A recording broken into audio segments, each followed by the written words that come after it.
ನಮಸ್ಕಾರ ಹೇಳ ಇಲ್ಲ ಥ್ಯಾಂಕ್ಸ್ ಹೇಳ ಇಲ್ಲ ಧನ್ಯವಾದ ಹೇಳಿದ್ರು ಏನೇ ನಾನು ಪದ ಯೂಸ್ ಮಾಡಿದ್ರು ಕೂಡ ತುಂಬ ಕಮ್ಮಿ. ಯಾಕಂದರೆ ನೀವು ತೋರಿಸಿರೋಷ್ಟು ಪ್ರೀತಿ ಅಭಿಮಾನ ಇನ್ಯಾವತ್ತೂ ಅದನ್ನು ಅದು ಯಾವ ಥರ ರಿಟರ್ನ್ ಮಾಡೋದು ನನಗೂ ಗೊತ್ತಾಗಲ್ಲ. ಬಟ್ ಇವತ್ತು ಆ್ಯಕ್ಚುಲಿ ಇಲ್ಲಿ ಕೂತ್ಕೊಳ್ಳೋಕ್ಕಾಗಲಿ ಹೇಳೋಕ್ಕಾಗಲಿ ಒಂದೇ ಒಂದು ರೀಸನ್ ಏನಂತಂದರೆ ಈಗ ಆ್ಯಕ್ಚುಲಿ ಬರ್ಡೇ. ಯಾಕಂದರೆ ನೀವುಗಳು ತುಂಬ ಆಸೆ ಪಟ್ಟಿದ್ರಿ, ನನಗೂ ತುಂಬಾ ಆಸೆ ಇತ್ತು. ಯಾಕಂದರೆ ಪ್ರತಿಯೊಬ್ಬರನ್ನು ಮೀಟ್ ಮಾಡಿ ಥ್ಯಾಂಕ್ಸ್ ಹೇಳೋಣ ಅಂತೇಳಿ. ಯಾಕಂದರೆ ಪ್ರತಿ ಸಲ ನೀವು ಬಂದಾಗಲೂ ಎಲ್ರಿಗೂ ನಿಂತ್ಕೊಂಡೆ ಆ್ಯಕ್ಚುಲಿ ಕೈ ಕೊಟ್ಕೊಂಡು ಎಲ್ರಿಗೂ ಒಂದು ಥ್ಯಾಂಕ್ಸ್ ಇಲ್ಲ ವಿಷಸ್ ತೊಗೊಳ್ತಾ ಇದ್ದೆ.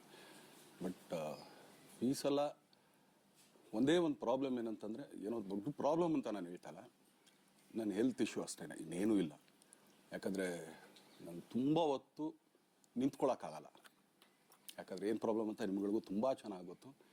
ಯಾಕಂದರೆ ನಿಂತ್ಕೊಂಡು ನಾನು ಆ್ಯಕ್ಚುಲಿ ಎಲ್ರಿಗೂ ವಿಶ್ ಮಾಡೋಕ್ಕೆ ನನ್ನ ಕೈಲಿ ಆಗಲ್ಲ ಅಂತ. ಯಾಕಂದರೆ ಯಾವಾಗ ಇಂಜೆಕ್ಷನ್ ತೊಗೊಳ್ತೀನೋ ಒಂದು 15-20 ದಿನ ಅಲ್ಲಿ ಬಿ ಓಕೆ. ಬಟ್ ಆಮೇಲೆ ಮತ್ತೆ ಅದ್ರ ಪವರ್ ಕಮ್ಮಿ ಆಗ್ತಿರಂಗೆ ಪೇನ್ ಸ್ಟಾರ್ಟ್ ಆಗುತ್ತೆ. ಸೊ ಆಪ್ರೇಷನ್ ಅನ್ನೋದು ಕಟ್ಟಿಟ್ಟು ಬುತ್ತಿ, ಅದು ಎಲ್ರಿಗೂ ಗೊತ್ತು, ನನಗೂ ಗೊತ್ತದು. ಸೊ ಅದಂತೂ ಮಾಡಿಸ್ಲೇಬೇಕು ನಾನು.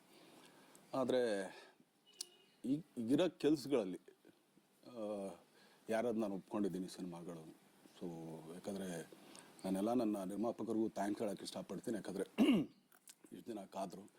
ಸೊ ಅದೊಂದು ರೀಸನ್ಗೋಸ್ಕರ ಅವ್ರುಗಳು ಆ್ಯಕ್ಚುಲಿ ಇಷ್ಟು ದಿನ ಕಾದಿದ್ದಾರೆ. ನಾನು ಅವ್ರುಗಳಿಗೆ ಅನ್ಯಾಯ ಮಾಡಬಾರ್ದು. ಯಾಕಂದರೆ ಅವರು ಒಂದು ಏನೇನೋ ಪ್ರಾಜೆಕ್ಟ್ಗಳು ಅಂದ್ಕೊಂಡಿರ್ತಾರೆ ಅಂಥೇಳಿ. ಸೊ ಅದಕ್ಕೋಸ್ಕರ ಸ್ವಲ್ಪ ಇದು ಮಾಡ್ತಾಯಿದ್ದೀನಿ. ಯಾಕಂದರೆ ಎಲ್ಲಿವರೆಗೂ ಪುಷ್ ಆಗುತ್ತೆ ಅಲ್ಲಿವರೆಗೂ ಪುಷ್ ಮಾಡೋಣ ಅಂತ ನಾನು ಟ್ರೈ ಮಾಡ್ತಾಯಿದ್ದೀನಿ, ಇಲ್ಲ ಅಂತಲ್ಲ. ಸೊ ಆದ್ದರಿಂದ ದಯಮಾಡಿ ಎಲ್ಲ ನನ್ನ ಸೆಲೆಬ್ರಿಟಿಗಳು, ನನ್ನ ಪ್ರೀತಿಯ ಸೆಲೆಬ್ರಿಟಿಗಳು, ಇದೊಂದು ಸಲ ನನಗೆ ಕ್ಷಮೆ ಕೊಡ್ರಿ. ಯಾಕಂದರೆ ನಾನು ಸಿಗ್ತೀನಿ, ನಾನು ಸಿಗಲ್ಲ ಅಂತಲ್ಲ, ಖಂಡಿತ 101% ನಾನು ಸಿಗಬೇಕು. ಯಾಕಂದರೆ ನಿಮ್ಮೆಲ್ಲ ಇಂಡಿವಿಜುವಲಿ ನಾನು ಥ್ಯಾಂಕ್ಸ್ ಹೇಳಲೇಬೇಕು ಅದನ್ನು. ಆದರೆ ಈಗಲ್ಲ, ಇನ್ನೊಂದು ಸ್ವಲ್ಪ ದಿನ ಆಗಲಿ. ಯಾಕಂದರೆ ನಂದು ಸ್ವಲ್ಪ ಯಾಕಂದರೆ ಈಗಲೇ ಕಾಲೆಲ್ಲ ಸ್ವಲ್ಪ ನಂಬಾಗ್ತಾಯಿದೆ. ಸೊ ಸ್ವಲ್ಪ ನಮ್ಮ ಡಾಕ್ಟರ್ ಹತ್ರ ಎಲ್ಲ ನಾನು ಕನ್ಸರ್ನ್ ಮಾಡಿ ಏನು ಮಾಡ್ಬೋದು ಅದಕ್ಕಿನ್ನು ನೆಕ್ಸ್ಟ್ ಅಂತೇಳಿ. ಯಾಕಂದರೆ ಸ್ಪೈನಲ್ ಕಾರ್ಡ್ ಪ್ರಾಬ್ಲಮ್ ನಿಮಗೂ ತುಂಬ ಚೆನ್ನಾಗಿ ಗೊತ್ತು. ಸೊ ಇದೊಂದು. ಆಮೇಲೆ ದಯಮಾಡಿ ಯಾವ ಹೂವು ನನ್ನ ಸೆಲೆಬ್ರಿಟಿಗಳು ಕಿವಿಗೆ ಹಾಕ್ಕೊಬೇಡ್ರಿ. ಈಗ ಮೊನ್ನೆದು ಒಂದು ಇದಿತ್ತು, ಏನೋ ಯಾರೋ ನಿರ್ಮಾಪಕರು ಕೊಟ್ಬಿಟ್ರು, ಹಂಗೆ ಹಿಂಗೆ ಅದು ಇದು ಎಲ್ಲ.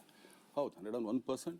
ಯಾಕಂದರೆ ಸೂರಪ್ಪ ಬೊಬ್ಬ ಅವ್ರಿಗೆ ಆ್ಯಕ್ಚುಲಿ ವಾಪಸ್ ಕೊಟ್ಟಿದ್ದು ಏನಕ್ಕೆ ಅಂತಂದರೆ, ಸೂರಪ್ಪ ಬೊಬ್ಬ ಅವ್ರು ಆ್ಯಕ್ಚುಲಿ ನನ್ನ ಹತ್ರ ಸಿನಿಮಾ ಮಾಡೋಕ್ಕೆ ಬಂದಾಗ ಅವ್ರು ತುಂಬ ಕಮಿಟ್ಮೆಂಟ್ಸ್ ಏನೋ ಇತ್ತು ಪಾಪ. ಸೊ ಸಿನಿಮಾ ಆದರೆ ನನ್ನ ಕಮಿಟ್ಮೆಂಟ್ಸ್ ಎಲ್ಲ ಇದಾಗುತ್ತೆ ಅಂತ. ಯಾಕಂದರೆ ಇಂಡಸ್ಟ್ರಿಲಿ ನನಗೆ ಗೊತ್ತಿರೋರೊಬ್ಬರು ತುಂಬ ಪರಿಚಯ ಇರೋರು, ಅವ್ರನ್ನ ಕರ್ಕೊಂಬಂದು ಹಿಂಗಿದೆ ದರ್ಶನ ಮಾಡೋಣ, ಸರಿ ಅಣ್ಣ ಮಾಡ್ಕೊಡ್ತೀನಿ ಅಂತ.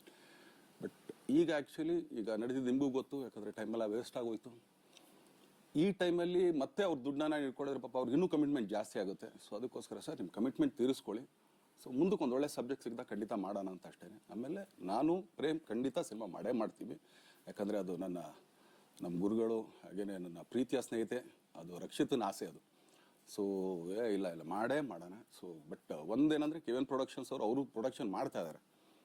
ಸೊ ಅವ್ರು ಪ್ರೊಡಕ್ಷನ್ ನಡೀತಾ ಇರ್ಬೇಕಾದ್ರೆ ಪುನಃ ಇನ್ನೊಂದು ಪ್ರೊಡಕ್ಷನ್ ಅಂದಾಗ, ಯಾಕಂದರೆ ನನ್ನ ಒಂದು ಅನಿಸಿಕೆ ಅಂತಂದರೆ, ಯಾವ ನಿರ್ಮಾಪಕ ಆ್ಯಕ್ಚುಲಿ ಈಗ ಯಾವುದು ಪ್ರೊಡಕ್ಷನ್ ಇಲ್ಲದೇ ಸುಮ್ಮನೆ ಇದ್ದಾರೆ ಅಂಥವ್ರ ಜೊತೆ ಕೆಲಸ ಮಾಡೋದು. ಯಾಕಂದರೆ ಪ್ರೊಡಕ್ಷನ್ ನಿಮಗೂ ತುಂಬ ಚೆನ್ನಾಗಿ ಗೊತ್ತು. ಇವಾಗ ನಡೀತಾ ಇರೋ ಒಂದು ಇದರಲ್ಲಿ ಒಬ್ಬ ನಿರ್ಮಾಪಕ ಇವತ್ತು ಅಡ್ವಾನ್ಸ್ ಕೊಟ್ಟೋದ್ರಿಂದ ಹಿಡಿದು ರಿಲೀಸ್ ಆಗೋ ತನಕ ಆತನ ಕೆಲಸ ತುಂಬ ಇದೆ.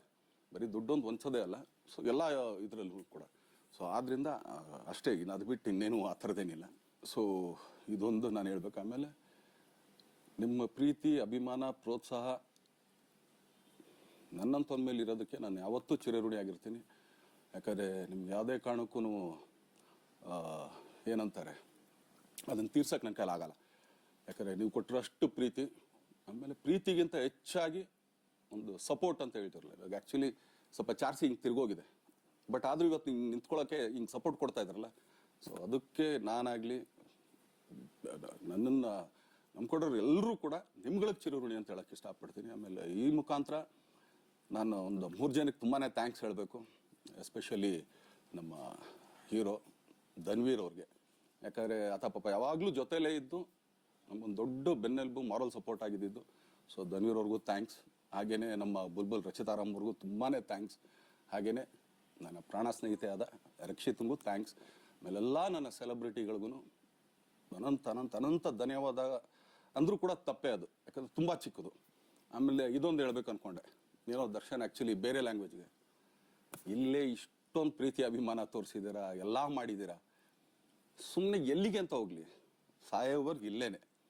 ಇಲ್ಲಿ ಬಿಟ್ಟು ಇನ್ನೆಲ್ಲೂ ನಾನು ಹೋಗೋಕ್ಕಾಗೋದು ಇಲ್ಲ. ಯಾಕಂದರೆ ಒಂದು ಈಸಿ ಆಗಿದ್ದನ್ನು ಹೇಳ್ತೀನಿ. ಕಾವೇರಿ ಎಲ್ಲಿ ಹುಡ್ತಾಳೆ ಅಂತ ನಿಮಗೂ ತುಂಬ ಚೆನ್ನಾಗಿ ಗೊತ್ತು. ಆ ಕೊಡಗಲ್ಲೇ ನಾನು ಹುಟ್ಟಿರೋದು. ಅವಳು ಅಲ್ಲಿ ಹುಡ್ತಾಳೆ ಕಾವೇರಿ, ಎಲ್ಲ ಕಡೆ ಹರ್ಕೊಂಡ್ಬರ್ತಾಳೆ ಅವಳು. ನನ್ನ ಸೀಮಿತ ಇರೋದು ಬರೀ ಮೇಕೆದಾಟ್ ಅಷ್ಟೇ. ಅದರಿಂದ ಮುಂದಕ್ಕೆ ಅದು ಹೆಂಗ್ಯಾರು ಹರ್ಕೊಡೋದ್ರು ಅದಕ್ಕೂ ನಮ್ಗೆ ಸಂಬಂಧ ಇಲ್ಲ ನನಗೆ. ಸೊ ಆ ಥರ ನಾನು ಯಾವಾಗ ಸಿನಿಮಾ ಮಾಡಿದ್ರು ಏನೇ ಮಾಡಿದ್ರು ಇಲ್ಲೇನೆ, ಅದು ಕನ್ನಡ ಸಿನಿಮಾನೇ. ಡಬ್ಬಾಗಿ ಎಲ್ಲೇ ಹೋದ್ರು ಅದು ಬೇರೆ ಥರ ಅದಷ್ಟೇ. ಬಟ್ ನಾನು ಕನ್ನಡದಲ್ಲೇ ಇರೋದು, ಕನ್ನಡ ಸಿನಿಮಾನೇ ಮಾಡೋದು.